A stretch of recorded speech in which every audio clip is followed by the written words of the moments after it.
255페이지 오시면 교환이 나오죠. 일단 의하 성질이 나오는데요. 교환은 낙성계약이라는 거 하나 꼭 조회하시고요. 왠지 요물계약으로 착각할 수가 있으니까요. 그 다음에 예제는 안 풀어볼 건데 교환에 대해서 문제가 나오면 어렵게 생각하지 마시고 매매 가는 규정, 매매로 바꿔서 이해하시면 돼요. 왜냐하면 교환에 대해서는 매매 관한 민법 규정 그대로 준용하고 있으니까 유의하시기 바랍니다. 문제는 안 풀어볼 겁니다. 그 다음 우측에 553페이지에 뭐가 나오죠?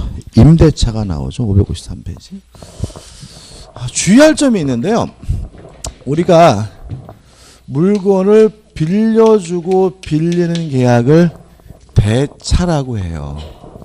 세 가지가 있습니다. 소비대차, 물건을 빌려가지고 소비하고 돌려줄 때는 다른 물건으로 반환하기로 하는 계약이 소비대차고요. 가장 대표적인 것은 돈 빌리는 계약이죠. 돈 빌렸어요? 빌린 돈, 그 돈 주는 거 아니죠? 그 돈 쓰고 다른 돈으로 돌려주는 거잖아요. 그래서 우리가 앞으로 여러분이 소비대차 하면 돈 빌려주는 계약을 생각하셔야 되고요. 돈 빌릴 때는 이자 줄 수도 있고 안 줄 수도 있으니까 소비대차는 무상일 수도 있고 뭐일 수도 있어요? 유상일 수도 있겠죠. 그 다음에 사용대차입니다. 빌려가지고 사용하고 그 물건 그대로 반환하기로 하는 계약이 뭐죠? 사용대차고요. 임대차도 마찬가지예요. 임대차도 빌려가지고 그 물건 사용하고 그 물건을 그대로 반환해 준다는 점까지는 사용대차와 똑같은데 사용대차는 무상, 임대차는 유상입니다. 따라서 임대차와 사용대차를 나누는 기준은 무상이냐 유상이냐 문제인 거예요. 그 다음 이제 여기서 우리가 뭘 할 수 있냐면 임대차 객체는 물건이라는 거죠. 물건이니까 동산일 수도 있고 부동산일 수도 있고 부동산이면 토지일 수도 있고 건물일 수도 있고 건물이면 주거용 건물 주택일 수도 있고 업무용 건물 상가일 수도 있고 두 가지를 제외한 나머지 기타 건물일 수도 있겠죠. 이걸 제가 그린 이유가 있어요. 물건 중에서 주택, 주거용 건물에 관한 임대차를 특별히 보호하는 법이 뭐예요? 주택임대차보호법. 상가, 업무용 건물에 관한 임대차를 특별히 보호하는 법이 뭐죠? 상가건물 임대차보호법. 나머지 것들은 무엇에 의해서요? 민법에 의해서 규율이 됩니다. 항상 문제가 되는 것은 주택임대차보호법을 너무 열심히 공부하는 게 함정이에요. 문제를 무작정 주택임대차보호법으로 풀어요. 환장하겠어요. 자, 주택임대차보호법이 적용되려면 주택이라고 나가 있어야지만 주택임대차보호법이 적용이 되는 거예요. 따라서 주택이란 말이 없으면 주택임대차보호법은 생각조차 하지 말아야 되는 거죠. 여러분들이 이미 주택임대차보호법을 가지고 문제를 풀려고 한다는 것은 출제자가 너무 잘 알아요. 계속 꼬셔. 계속 넘어가. 그리고요, 민법의 원칙이에요. 주택임대차보호법의 원칙이에요. 뭐가 원칙이에요? 민법이겠죠? 그럼 별말 없으면 민법 가지고 문제를 풀어야지 왜 주택임대차보호법 가지고 문제를 푸냐고요. 항상 문제는 뭐냐면 원칙부터 확실히 정립을 한 후에 뭘 가야 돼요? 예외를 가야 되는데 미친 듯이 주택임대차보호법만 공부를 해야 되니까 원칙을 모르니까 원칙에서 시험 문제 내면 다 틀리는 거예요. 우리 민법에서는요, 주택임대차보호법 한 문제 나와요. 한 문제. 근데 임대차에서는 세 문제, 심하게 나올 때는 7문제까지 나온 해가 있어요. 근데 민법에 나오는 임대차가 더 중요한데 주택임대차보호법은 어렵게 느끼셔서 그런지 그거 그렇게 중요하지도 않은데 미친 듯이 그냥 그거 가지고 프로젝트니까 다 틀리거든요. 그래서 제가 지금 뭘 말씀드리냐면 주택이란 말이 나와 있어야지만 주택임대차보호법을 적용하는 겁니다. 그 외에는 주택이란 말이 없다면 절대로 주택임대차보호법을 적용하면 안 됩니다. 그래서 제가 뭔가 열심히 설명드리는데 표정이 뭐 알도 안 돼. 뭐 이러고 있으면 안 되는 거예요. 이제 그런 분은 뭐예요? 주택임대차보호를 떠오르고 있는 거거든요. 그거 일단은 의미가 없는 거예요. 그래서 실제로 우리가 주택임대차보호법도 오늘 할 거거든요. 하는데 주택임대차보호법은 열심히 하지 마세요. 일단 지금 열심히 하지 말라고. 나중에 정리할 때 예외니까 깔끔하게 정리하면 되고요. 일단 뭐부터요? 원칙인 민법부터 확실하게 내 것을 어떻게 해요? 만들고 항상 먹어요. 원칙부터 기초부터 확실하고 난 후에 예외로 가야지. 예외부터 엉뚱하게 열심히 공부해버리면 나중에 뭐라 그래요? 민법 맨날 이랬다 저랬다고 지랄해 이런다고. 그죠? 뭐가 중요합니까? 원칙. 주택이란 말이 없다면 절대로 뭐예요? 주택임대차보호법을 생각도 하지 말아야 된다. 그죠? 자, 우리는 주택임대차보호법 생각도 안 할 겁니다. 그죠? 자, 교재 보죠. 자, 618조가 나와 있죠. 읽어보면. 임대차는 당사자 일방이 상대방에게 목적물을 해서 첫 번째 주의할 점은 임대차 객체는 목적물 물건이다. 따라서 동산일 수도 있고 부동산일 수도 있고요. 사용 수익하게 할 것을 약정하고 낙성계약입니다. 따라서 실제로 사용 수익하게 해야 성립하는 것이 아니라 사용 수익하기로 약정만 하면 성립하고요. 상대방에 이에 대하여 반드시 차임을 지급하기로 해야 됩니다. 왜냐하면 무상이면 임대차가 아니라 뭐죠? 사용대차니까요. 유상이기 위해서 반드시 무엇을 주기로 해야 됩니까? 차임을 주기로 해야 됩니다. 의성질 읽어보시기 바라고 넘겨보시면 부동산 임차권에 강합니다. 자, 임차권은 채권입니다. 따라서 특정한 사람에게만 주장할 수 있는 상대권이기 때문에 뭐가 없죠? 대항력이 없습니다. 따라서 임차권에 기한 방해, 배제, 청구권을 행사할 수가 없습니다. 왜요? 물권자 청구권은 뭐죠? 물권자만이 할 수 있는 거니까. 항상 뭐가 중요합니까? 원칙. 그죠? 이 원칙이에요. 다만 임차권이 대항력도 없고 방해, 배제, 청구권도 없고 취약하기 때문에 우리 민법은 임차권자가 등기를 하면 뭘 갖냐면 대항력을 인정해 줍니다. 등기를 하면 뭘 인정하냐면 방해, 배제, 청구권을 뭐죠? 인정을 합니다. 물론 뭐가 더 중요하다고요? 원칙. 임차권은 채권이기 때문에 대항력도 방해, 배제, 청구권도 없다가 중요하고요. 다만 예외적으로 뭐 하면요? 등기하면 대항력과 방해, 배제, 청구권을 인정한다. 끝이에요. 그 다음 우측에 보시면 임대차에 성립해서 당사자의 합의가 있어야 되고 2번 목적물은 뭐죠? 물건이다. 그 다음에 대표 이전 한번 풀어보셨으면 좋겠고요. 그 다음에 넘겨보시면 뭐가 나오냐면 임대차의 존속기간이 나오죠.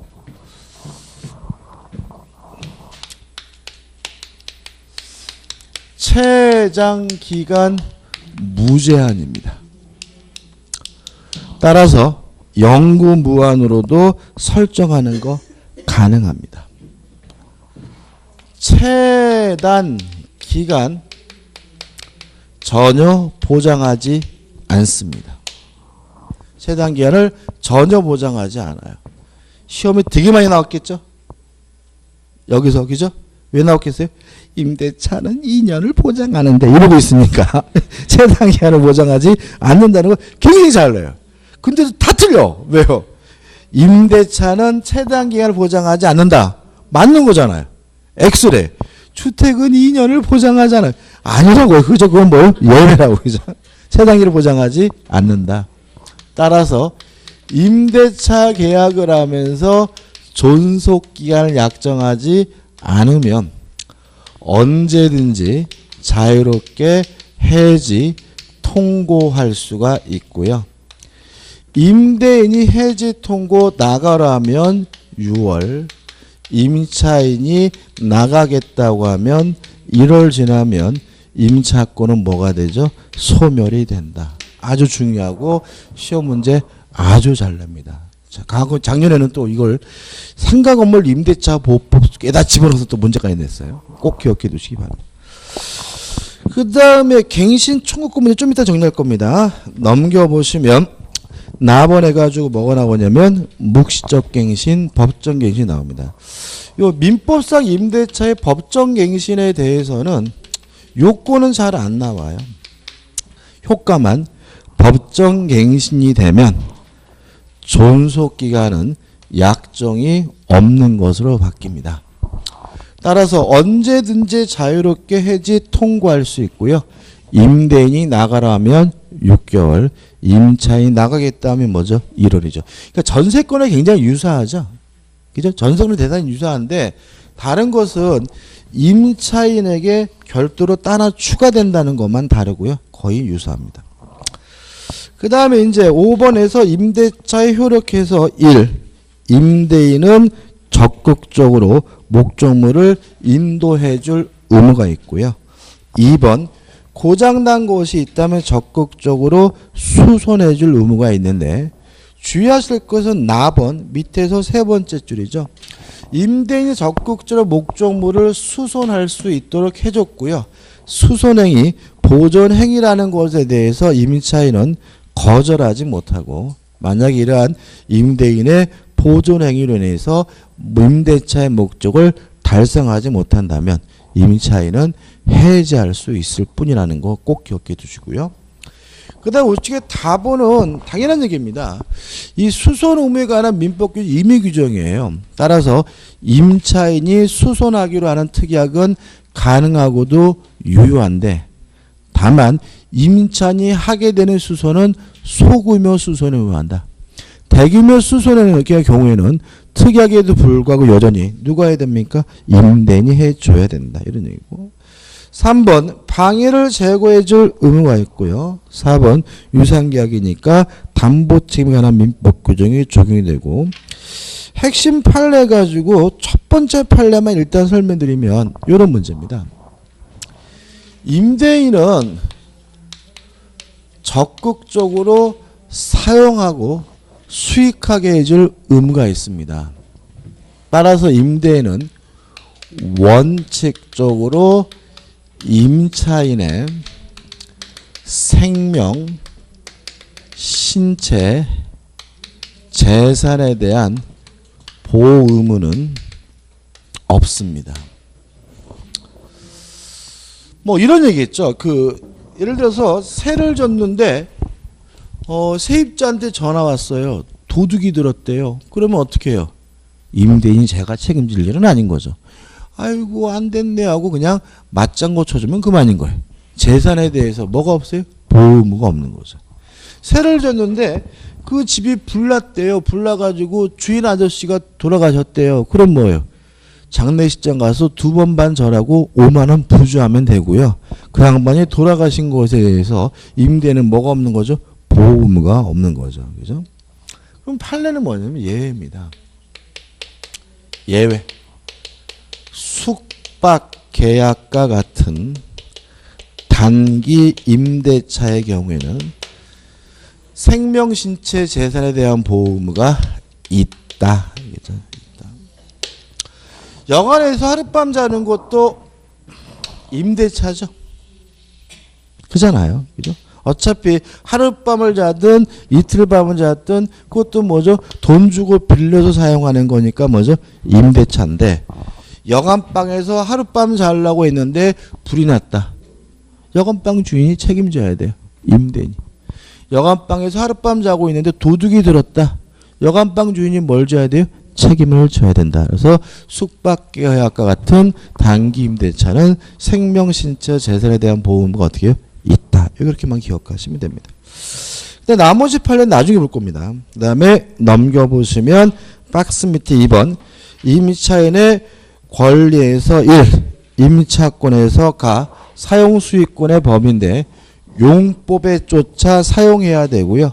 만약에 용법에 위반해서 사용하게 되면 해지당하고 쫓겨나게 된다. 우측에 나 임차권은 채권이기 때문에 뭐가 없어요? 대항력이 없지만 뭘 하면요? 등기를 하게 되면 대항력을 갖는다. 한번 읽어보시면 되고 2번 비용 상한 청구권에서 중요한 게 나와 있습니다. 여기서 중요한데 임차인은 필요비도 청구할 수 있고요. 유익비도 청구할 수가 있습니다. 두 가지를 주의하시는데 필요비의 경우는 언제 청구하냐면 지출하자마자 바로바로 청구하게 되고요. 유익비는 언제 청구하냐면 임대차 종료 시에 청구하게 되는데 필요비 유익비 상한 청구권에 관한 행사 기간에 제한이 있어요.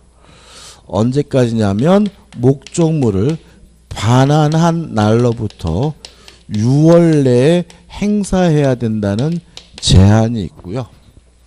유의하실 것은 이 규정은 임의 규정이기 때문에 특약으로서 뭐 할 수 있냐면 배제할 수가 있습니다. 다시 말하면 필요비 유익비에 관한 민법 규정은 임의 규정이고 특약으로 배제할 수 있고요. 특히 임대차는 약자 보호 규정이기 때문에 다 강행 규정이에요. 근데 뭐가 대표적으로 필요비 유익비에 관한 민법 규정은 임의 규정이어서 특약으로서 뭐 할 수 있죠? 배제할 수 있다는 거. 그 다음에 비교할 것이 있는데 점유자도 필요비 유익비 상한을 청구할 수가 있거든요. 근데 점유자는 언제 필요비 유익비 상한을 청구하냐면 반환 시에 청구합니다. 세 가지가 다르죠. 임차인은 필요비를 언제 청구합니까? 지출하자마자. 유익비는 언제 청구합니까? 임대차 종료 시. 점유자는 필요비 유익비를 언제 청구합니까? 반환할 때 청구한다는 거 꼭 기억해 두셔서 섞어놓으면 아주 헷갈리니까 유의하시기 바랍니다. 일단 기억하시고 그 다음에 넘겨보시면 라번 임차인에 뭐가 나오냐면 매수 청구권에서 A 지상물 매수 청구권이 나오고 우측에 B에서 부상물 매수 청구권이 나옵니다. 자 일단 임대차가 만약에 건물 등의 임차인이라면 전세권자와 마찬가지로 임대인으로부터 동의 또는 매수해서 부속시킨 물건에 대해서 임차인은 내 건데 사란 의미에서 부속물 매수를 청구할 수가 있고요. 이 부속물 매수 청구권은 형성권이기 때문에 임대인이 못한다라고 거부할 수가 없고요. 또 강행 규정이니까 특약으로서 뭐 할 수 없냐면 배제할 수가 없습니다. 일단 기억하시는데 여기서 조심할 것은 뭐냐면 부속물 매수로 청구하려면 부속시킨 물건이 부합되지 않아야 합니다. 왜냐하면 부속시킨 물건이 부합이 돼서 임대인 소유가 된다면 그때는 내 건데 사란 의미에서 뭘 청구할 수는 없는 거죠. 부속물 매수를 청구할 수 없고 부합되지 않은 경우에만 뭘 청구할 수 있습니까? 부속물 매수를 청구할 수가 있습니다. 끝입니다. 그 다음에 토지 임차인의 경우에는 지상권자와 마찬가지로 지상권이 마찬가지로 존속 기간이 만료됐다는 사유로 임차권이 소멸하면요. 한 번 더 합시다. 갱신을 청구할 수가 있고요. 갱신 청구에 대해서 거부당하면 이제는 임차인은 임대인에게 내 건물 사라는 의미에서 지상물 매수를 청구할 수가 있고요. 이것도 형성권이기 때문에 임대인은 뭐 하지 못하냐면 거부하지 못하고요. 강행 규정이니까 특약으로서 뭐 하지 못해요? 배제하지 못해요. 여기까지는 무엇과 똑같냐면 지상권하고 똑같은데 지상권과 다른 점이 있어요. 뭐냐면 존속 기간에 약정이 없어서 임대인의 해지 통고로 소멸한 경우에는 이때도 임차인은 지상물 매수를 청구할 수가 있고요. 해지 통고로 소멸한 경우에는 굳이 갱신 청구를 또다시 할 필요는 없습니다. 다시 말하면 토지 임차인은 지상물 매수를 청구하는 사유가 두 가지가 있다는 거죠. 첫째, 존속기간의 만료로 소멸하고 갱신 청구했다가 거부당하거나 아니면 존속기간의 약정이 없어서 임대인의 해지 통고로 소멸한 경우에도 뭘 청구할 수 있죠? 지상물 매수를 청구할 수가 있습니다. 끝이 다 했어요. 그죠? 여기서 좀 생각해 볼 게 있어요. 1층 건물이 있는데요. 갑의 소유고 갑이 임대인이고요. 임차인이 1층 건물에 거주하고 있는데 어느 날 을이 갑에 찾아와서 2층으로 증축을 하래요. 하재요. 그래서 갑이 네가 돈 있으면 네가 증축하라고 갑이 을에게 뭘 해줬어요? 동의를 해줬어요. 그래서 을이 이제 자기 돈으로 2층으로 증축을 하게 되는데 갑이 가만 생각해 보니까 이놈이 나중에 지 돈으로 증축했다고 2층은 지 거라고 우길 것 같아요. 그래서 을을 불러가지고 각서를 받은 거죠. 2층에 대한 어떠한 권리도 주장하지 않겠다, 포기하겠다는 뭐죠? 각서를 하나 써줬어요. 을이. 이해되시죠? 자, 증축됐습니다. 그럼 우리가 먼저 뭘 판단해야 돼요? 부합됐는지 안 됐는지를 판단해야 되겠죠. 그죠? 원칙 부합합니다. 누구 거가 돼요? 임대인 거가 되는 거죠. 기억나시죠? 따라 이때는 내 건데 사라는 의미에서 부속물 매수를 청구할 수는 없어요. 그럼 뭐로 가느냐? 이때는 유익비 상한 청구권 문제로 갑니다. 왜냐하면 1층 건물 2층으로 증축한 것은 명백히 목적물의 가치를 뭐가 시킨 거예요? 증가시킨 것이니까요. 이해되시죠? 근데 만약에 원칙에 따라서 부합을 하게 되면 요 각서가 유효합니다. 따라서 을은 갑에게 유익비 상한을 청구할 수가 없습니다. 왜냐하면 비용 청구에 관한 민법 규정은 임의 규정이기 때문에 특약으로 뭐 할 수 있어요? 배제할 수가 있으니까요.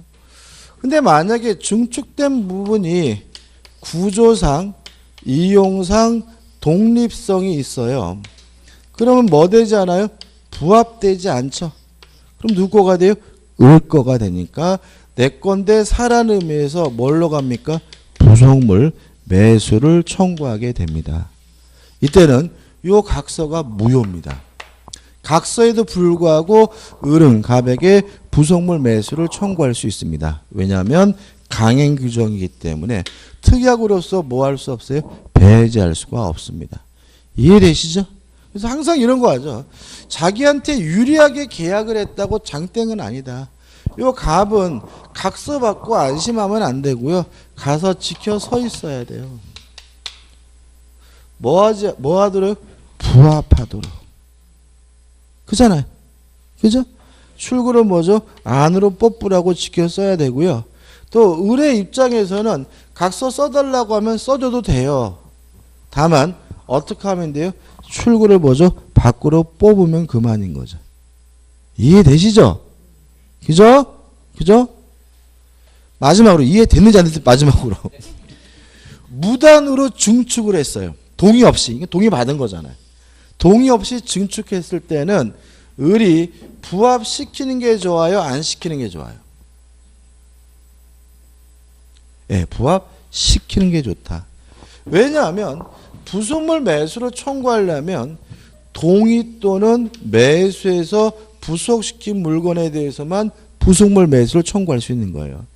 따라서 만약에 동의 없이 무단으로 증축했다면 어차피 부합되지 않았더라도 뭘 청구할 수는 없어요?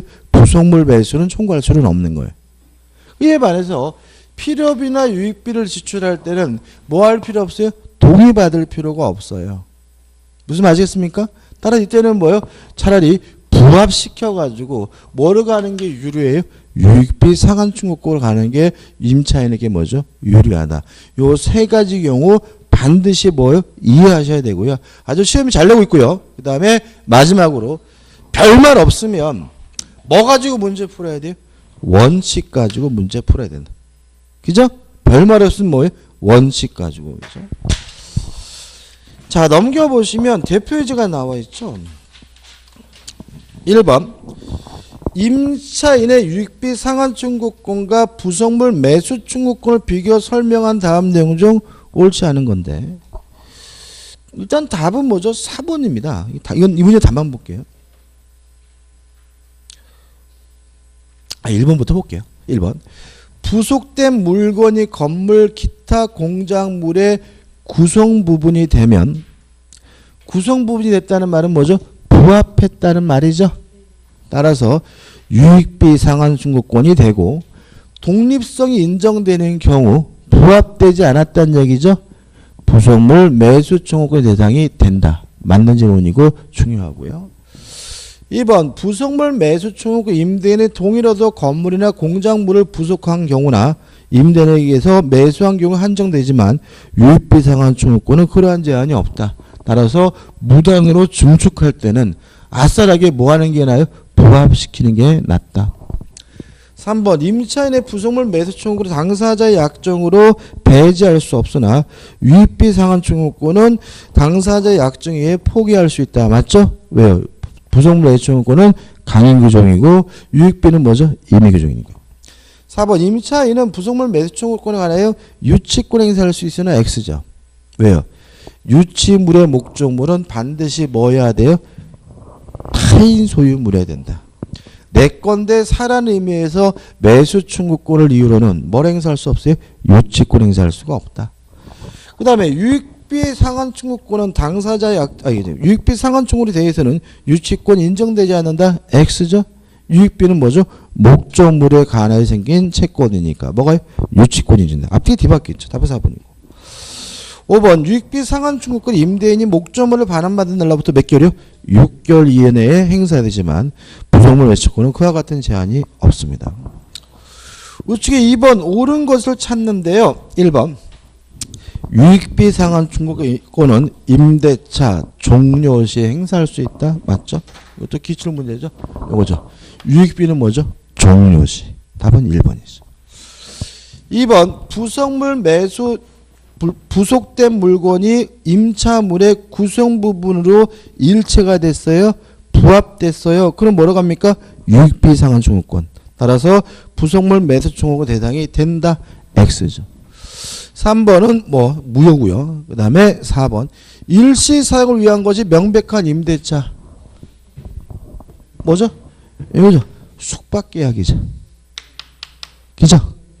야간밤 하룻밤 자는 거.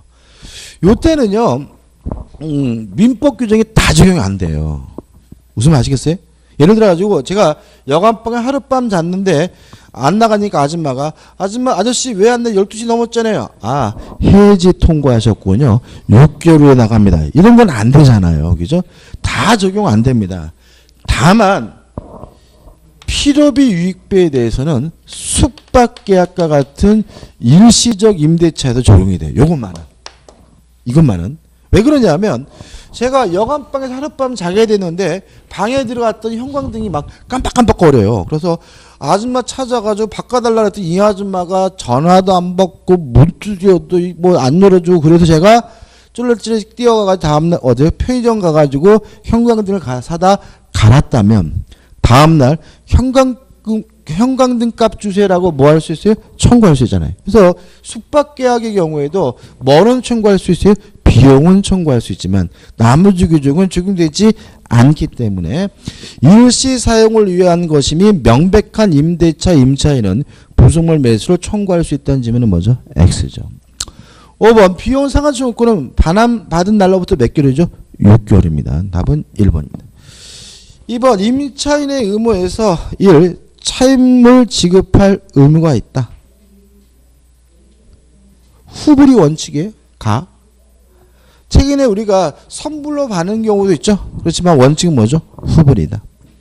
나번 경제 사정 등의 변동 나번에 A번 해가지고 임차 목적물의 일부가 임차인의 과실 없이 멸실이 되면 차임을 감액해달라고 뭐 할 수 있겠어요? 청구할 수가 있고요. 그 다음에 B번에서 경제 사정 등의 변동으로 차임이 현실적이지 않다면 증감 청구권이 인정이 되고요. 그 다음에 다 법정담보 물권에서 A, B, C가 나오는데 하기 싫은데 이게 한번 나온 적이 있어가지고 이렇게 기억하시면 됩니다. 연차의 차임 등을 확보하기 위해서 임대인이 만약에 임차인 소유의 건물을 압류했다면 요게 법정 저당권이다. 이건 우리가 저당권 할 때 간단히 말씀드렸던 기억이 나고요. 만약에 임차인 소유의 동산이나 과실을 압류했다면 이게 뭐가 되냐면 법정 질권이다. 이렇게 개념만 기억해 두시기 바라고. 질권은 시험 범위가 아니지만은 이게 임대차 관련돼 있다라서 한번 나온 적은 있어요. 그죠? 그래서 임대인이 차임을 확보하기 위해서 임차인 소유의 뭘요? 동산이나 과실을 압류하면 뭐가 된다고요? 법정 질권이 된다. 개념만 기억하시면 됩니다. 라본 해가지고 차임지급 연체와 계약의 해제에서 A입니다. 2기에 차임을 지급하지 않으면 임대차 계약을 뭐 할 수 있죠? 해지할 수 있습니다. 몇 기요? 2기. 2기란 말이 뭐죠? 연세면 2년치, 월세면 2달치, 주세면 뭐죠? 2주치. 이렇게 되는 거죠. 그 다음에 2번 임차물 보고원 의무에서 밑에도 두 번째 줄 보시면 읽어보면 이렇게 되겠죠. 밑에 두 번째 줄입니다. 임차인은 임대인에게 반환할 때까지를 좀 기억해 두시고 선량한 관리자의 주의를 가지고 임차물을 보관합니다. 언제까지 선관주의 의무를 부담합니까? 반환할 때까지. 어떻게 시험에 나오고 있어요?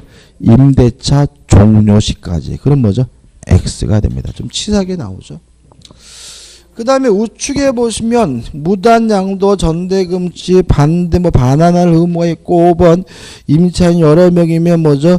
연대에서 의무를 부담할 의무가 있고 이런 말이 나와 있고 대표이제는 풀어보지는 않겠습니다. 큰 의미는 없고요. 넘겨보시면 임차권의 양도와 전대가 나옵니다. 자, 일단 임차권은 물권이 아니라 채권이기 때문에요. 임대인으로부터 동의를 받아야 양도 또는 전대할 수 있습니다. 만약에 임대인으로부터 동의 없이 양도 전대하면 임대인은 임대차 계약을 뭐 할 수 있냐면 해지할 수 있습니다. 그걸 기억하시고요. 자, 일단 여기서 가장 중요한 것은 뭐냐면 요겁니다. 임대인으로부터 동의를 받지 않고 임차권을 양도하거나 전대한 경우입니다. 사례로 정리해 드려야 되는데 갑이 을과 만나 가지고 임대차 계약을 해서요. 갑이 임대인이고 을이 임차인인데 을이 자신의 임차권을 병에게 양도하려고 하면 임대인으로부터 뭘 받아야 되냐면 동의를 받아야 돼요. 또는 을이 또다시 한번 임대했다 전대를 하려면 임대인으로부터 뭘 받아야 돼요? 동의를 받아야 되는데 동의 없이 양도 전대가 이루어졌을 때 양도 전대 계약 자체는 무효가 아니라 뭐죠? 유효다.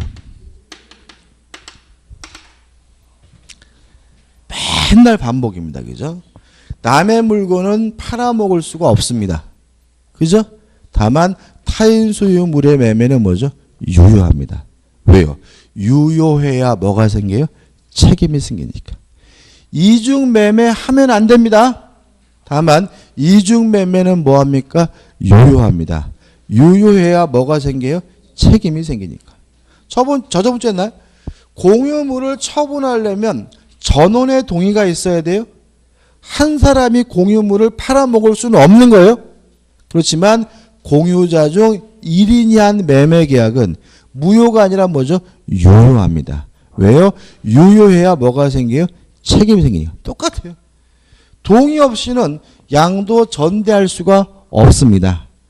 다만 양도 전대는 무효가 아니라 뭐죠? 유효합니다. 유효해야 뭐가 생겨요?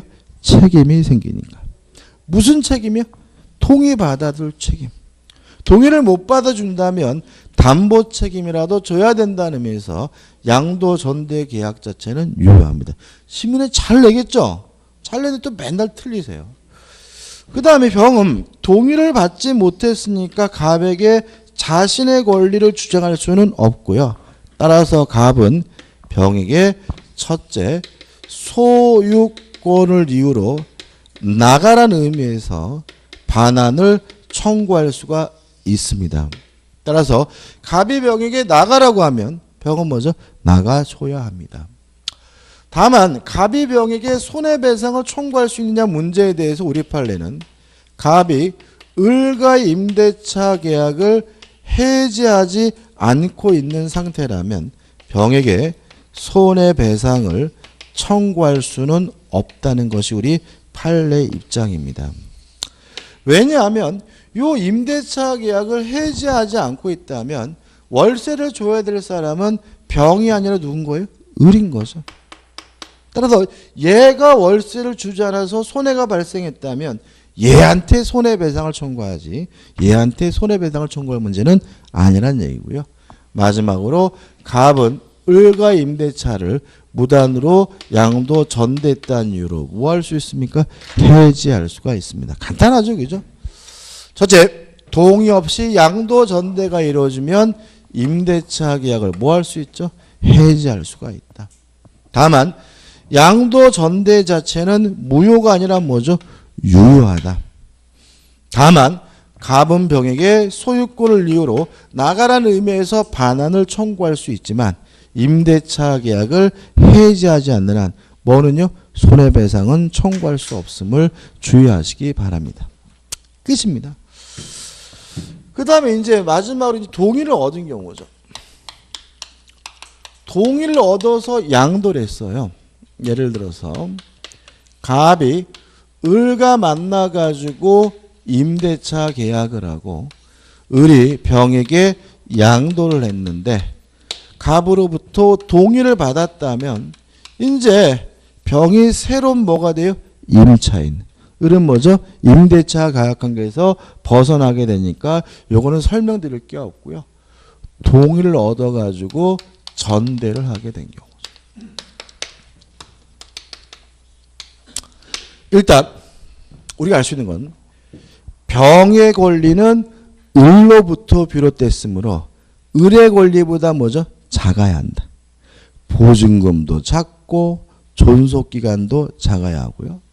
또 을의 권리가 소멸되면 병의 권리도 자동으로 뭐죠? 소멸되는 것이 원칙인데 보호 규정을 두고 있어요. 만약에 갑과 을이 임의적으로 을의 임차권을 소멸시킨다 하더라도 병의 전차권은 소멸되지 않는다는 예외를 인정하고 있고요. 중요한 게 뭐냐면 아주 상식적이지 않은 게 나옵니다. 지금 병은 전차권이라는 권리를 취득했고요. 이 전차권은 채권이죠. 따라서 원칙적으로 을에게만 권리를 행사할 수 있는 거예요. 고장난 것이 있다면 고쳐달라고 누구한테만요? 을에게만 요구해야 되고요. 다만 병이 살고 있는 집은 을의 집이 아니라 갑의 집이므로 의무는 을이 병이 갑에게 직접 부담하게 됩니다. 예를 들어 가지고 차임도 갑에게 줘야 합니다. 만약에 관행에 따라서 을에게 차임을 지급하게 된 경우에는 갑이 병한테 또 차임 달라고 하면 이중으로 지급해야 됨을 주의하시기 바랍니다. 이게 아주 상식적이지 않아요. 그래서 동의를 얻어서 전대가 이루어진 경우에는 그것만 주의하시면 되는데 어디가 있냐면은 교재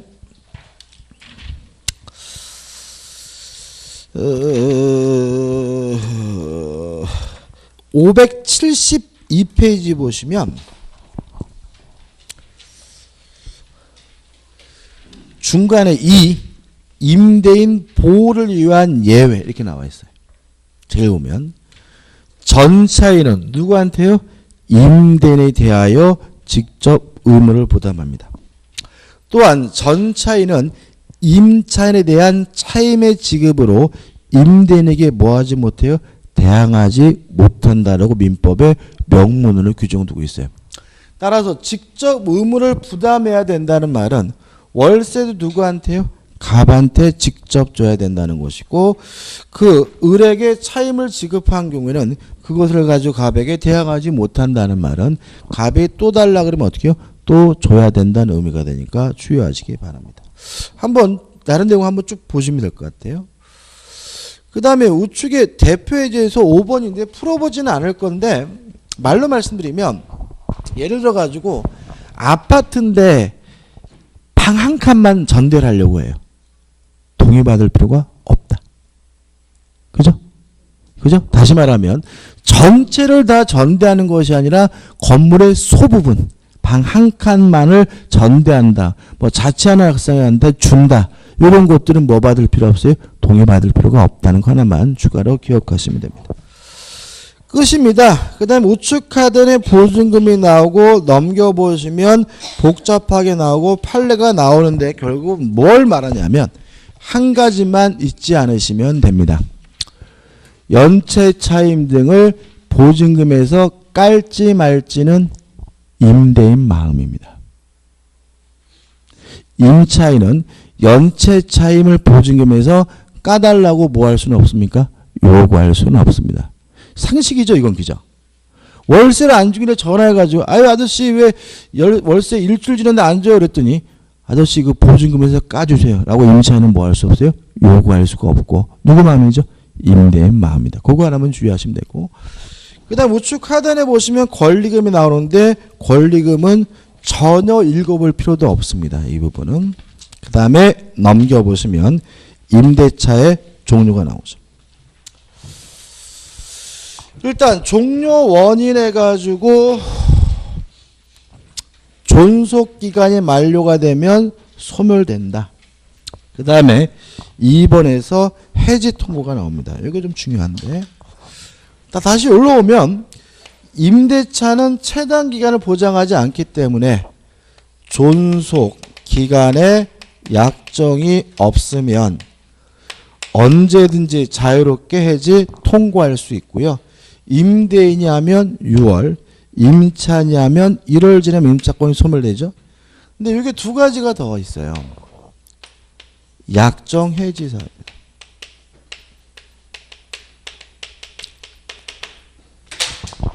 자, 이런 얘기입니다. 임대차 계약을 하면서 약정을 했어요. 단 임차인이 해외로 이민 가면 임대차 계약을 해지할 수 있습니다라고 정했거든요. 가능하고 유효해요. 근데 실제로 임차인이 해외로 이민 가게 되면 임대차 계약을 뭐 할 수 있어요? 해지할 수 있는데 바로 소멸되는 것이 아니라 1월이 지나야 임차권이 뭐죠? 소멸됩니다. 이해되시나요? 자, 임대차 계약을 하면서 단 임대인이 해외로 이민 가면 임대차 계약을 해지할 수 있습니다라고 정했다면 임대차 계약 기간과 상관없이 임대인이 해외로 이민 가게 되면 뭐 할 수 있어요? 해지할 수 있는데 바로 소멸하는 것이 아니라 몇 개월이요? 6개월이 지나야 임차권이 뭐가 됩니까? 소멸되게 됩니다. 왜냐하면 약정 해지 사유로 해지하는 것은 해지 통고로 이해하게 됩니다. 그 다음에 세 번째로 임차인이 파산한 경우입니다. 임차인이 파산하게 되면 임대인은 해지 통고할 수 있고요. 파산관제인도 해지 통고할 수 있고 이때도 바로 소멸되지 않고 몇 개월이요? 6개월 지나면 임차권이 뭐죠? 소멸하게 됩니다. 요 세 가지 사유 좀 기억해 두시고요. 그 다음에 3번에서 해지입니다. 총 5가지가 있는데 가와 나는 임차인이 하는 해지입니다. 다와 라는 임대인이 하는 겁니다. 다는 이해되시죠? 동의 없이 양도 전대하면 임대인이 해지합니다. 라 이익의 차임을 지급하지 않으면 임대인이 해지합니다. 가와 나는 누가 한다고요? 임차인이. 가 아까 말씀드렸죠? 임대인의 보존행위로 임대차의 목적을 달성하지 못한다면 임차인은 임대차 계약을 뭐 할 수 있죠? 해지할 수가 있습니다. 나 임차물의 일부가 고의과실 없이 멸실됐고 그러한 일부 멸실로 인해서 계약의 목적을 달성할 수 없는 때에는 임차인은 임대차 계약을 해지할 수 있고요. 이런 4가지 사유가 있으면 해지하게 되면 임차권은 즉시 소멸하게 됩니다.